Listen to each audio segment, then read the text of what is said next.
Assalamualaikum warahmatullahi wabarakatuh.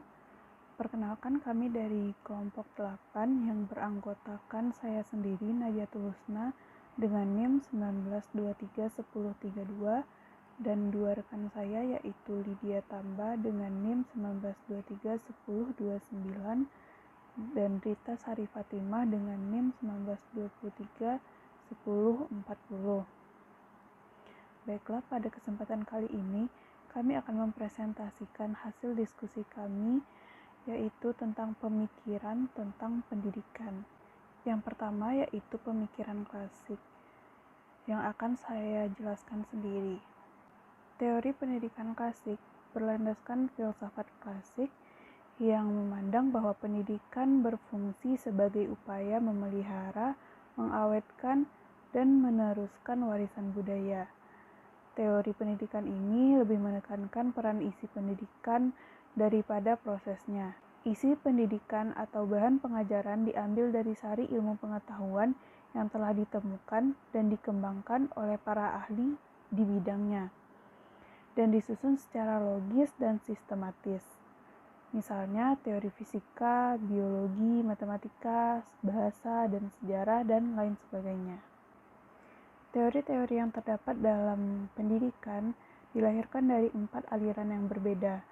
Yang pertama yaitu aliran empirisme.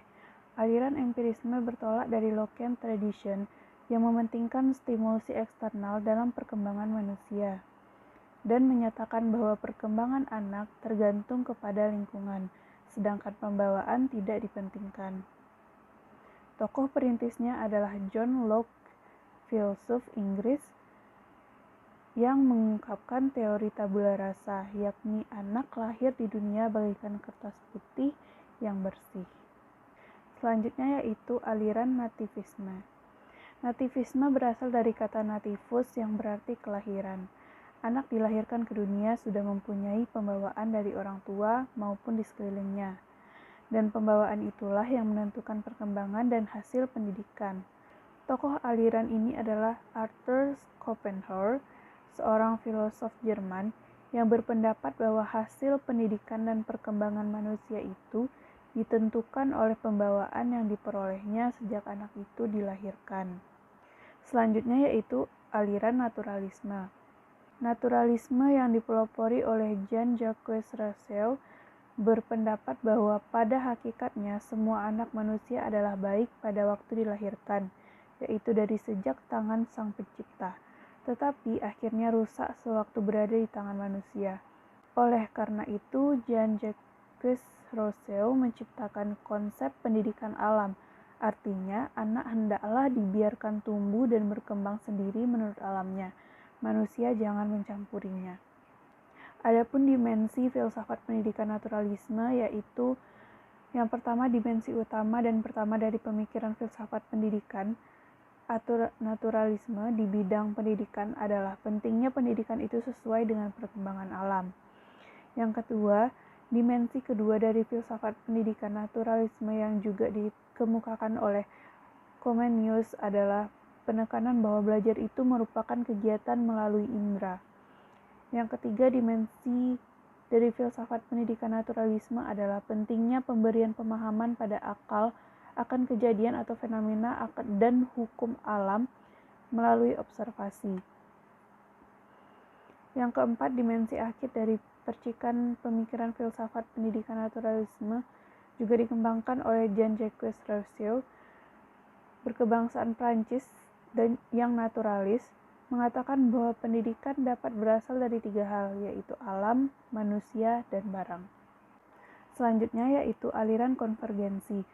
Penganut aliran ini berpendapat bahwa dalam proses pengembangan anak, baik faktor pembawaan maupun faktor lingkungan sama-sama mempunyai peranan penting. Bakat yang dibawa pada waktu lahir tidak akan berkembang dengan baik tanpa adanya dukungan lingkungan yang sesuai dengan perkembangan bakat tersebut. Dan begitu pun sebaliknya. Perintis aliran ini adalah William Stern, seorang ahli pendidikan bangsa Jerman, yang berpendapat bahwa seorang anak dilahirkan di dunia sudah disertai pembawaan baik maupun pembawaan buruk. Sekian yang dapat saya sampaikan. Selanjutnya akan dijelaskan oleh rekan saya Rita. Kepada Rita dipersilahkan. Sebelumnya, perkenalkan, nama saya Rita Sari Fatimah, NIM 19231040. Baik, selanjutnya adalah materi yang kedua, yaitu pemikiran baru tentang pendidikan. Adapun yang pertama adalah pengajaran alam sekitar, di mana pengajaran alam sekitar merupakan gerakan yang mendekatkan anak dengan sekitarnya. Perintis gerakan ini antara lain adalah F.R. Effinger pada tahun 1808 sampai dengan 1888 di Jerman dengan istilah Heimatkunde atau pengajaran alam sekitar. Dan kedua adalah J. Leichtart pada tahun 1859 sampai dengan 1916 di Belanda dengan istilah Het Vollen Leven atau kehidupan senyatanya. Pengajaran alam sekitar adalah pengajaran yang dapat dimaknai sebagai proses mengubah tingkah laku anak didik agar menjadi manusia dewasa yang mampu hidup mandiri sebagai anggota masyarakat dalam lingkungan alam sekitar di mana individu itu berada.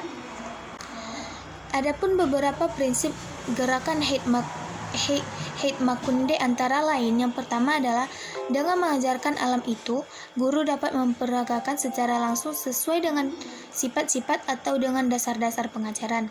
Yang kedua, pengajaran alam sekitar merupakan kesempatan sebanyak-banyaknya agar anak aktif atau giat, tidak hanya duduk, dengar, dan mencatat saja. Yang ketiga adalah pengajaran alam memungkinkan untuk memberikan pengajaran totalitas. Yang keempat adalah pengajaran alam sekitar memberikan kepada anak bahan apresiasi intelektual yang kukuh dan tidak verbalitas. Yang kelima adalah pengajaran alam sekitar memberikan aspirasi emosional karena alam sekitar mempunyai ikatan alam emosional dengan anak. Selanjutnya adalah prinsip-prinsip Het Vollen Leven atau kehidupan senyatanya. Antara lain, yang pertama adalah anak harus mengetahui barangnya terlebih dahulu sebelum mengetahui namanya. Yang kedua adalah pengajaran sesungguhnya harus mendasarkan pada pengajaran selanjutnya atau mata pengajaran yang lain harus dipusatkan atas pengajaran itu. Yang ketiga adalah haruslah dilakukan perjalanan memasuki hidup senyatanya ke semua jurusan agar semua murid paham akan hubungan antara bermacam-macam lapangan dalam hidupnya. Yang kedua adalah pengajaran pusat perhatian, di mana model pembelajaran pusat perhatian dirintis oleh Ovidio de Crowley pada tahun 1871 sampai dengan 1932 dari Belgia dengan pengajaran melalui pusat-pusat minat atau centres interet. Dalam metode ini, peserta didik harus dapat hidup dalam masyarakat dan dipersiapkan untuk masyarakat. Anak harus diarahkan kepada pembentukan individu dan sebagai anggota masyarakat. Karenanya, anak harus mempunyai pengetahuan terhadap diri sendiri seperti hasrat dan cita-citanya. Kemudian, pengetahuan tentang dunianya seperti lingkungannya dan tempat hidup di hari depannya. Dalam sekolah, anak didik diuji berbagai dasar aliran dalam dunia pengajaran modern seperti yang pertama adalah sekolah berhubungan langsung dengan alam dan penghidupan sekitarnya. Yang kedua, pendidik dan pengajaran berdasarkan atas perkembangan anak.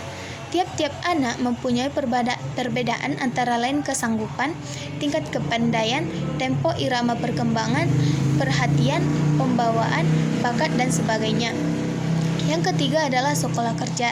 Yang keempat, pendidikan yang fungsional dan praktis. Yang kelima, pendidikan kesosialan dan kesusilaan dengan memberi kesempatan untuk bekerja sama. Yang keenam adalah kerjasama antara rumah dan sekolah. Yang ketujuh, CO edukasi, dan yang kedelapan mempergunakan alat baru seperti percetakan, pengumpulan alat pelajaran oleh peserta didik sendiri. Semua hal ini telah dipraktekkan oleh de Crowley di sekolahnya. Yang ketiga adalah sekolah kerja. Model pembelajaran sekolah kerja ini dipelopori adalah G. Kersensteiner pada tahun 1854 sampai dengan 1932 dengan konsep Arbeitsschule atau sekolah kerja di Jerman.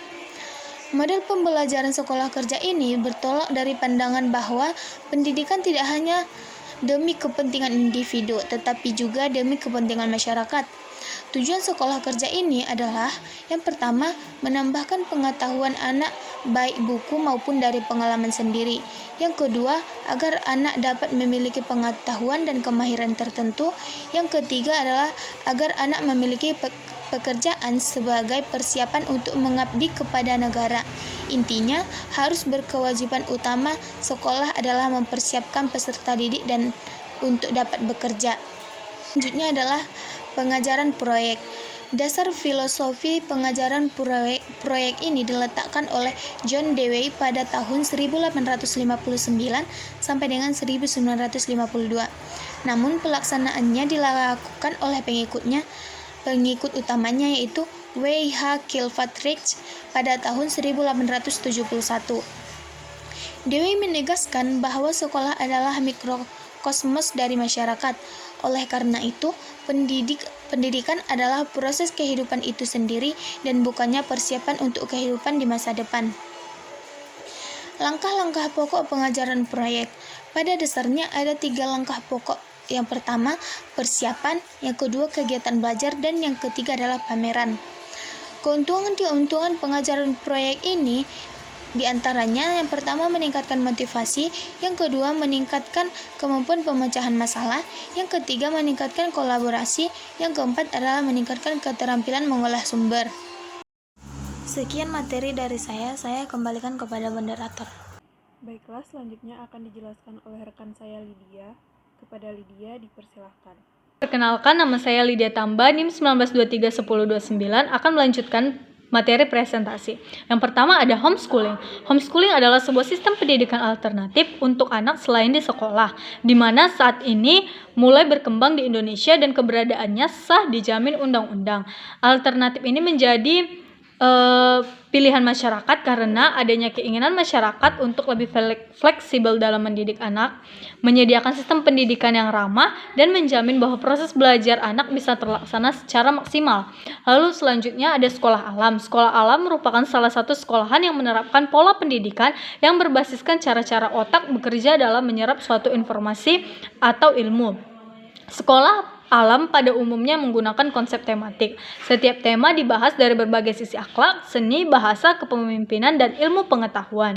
Lalu selanjutnya ada pendidikan berasrama atau boarding school. Sekolah berasrama adalah alternatif terbaik buat para orang tua menyekolahkan anak mereka dalam kondisi apapun. Pada sekolah asrama, anak hidup dalam pemantauan dan kontrol yang total selama 24 jam. Keunggulan dari boarding school adalah program pendidikan paripurna, fasilitas lengkap, guru yang berkualitas, lingkungan yang kondusif, siswa yang heterogen, dan jaminan keamanan serta jaminan kualitas.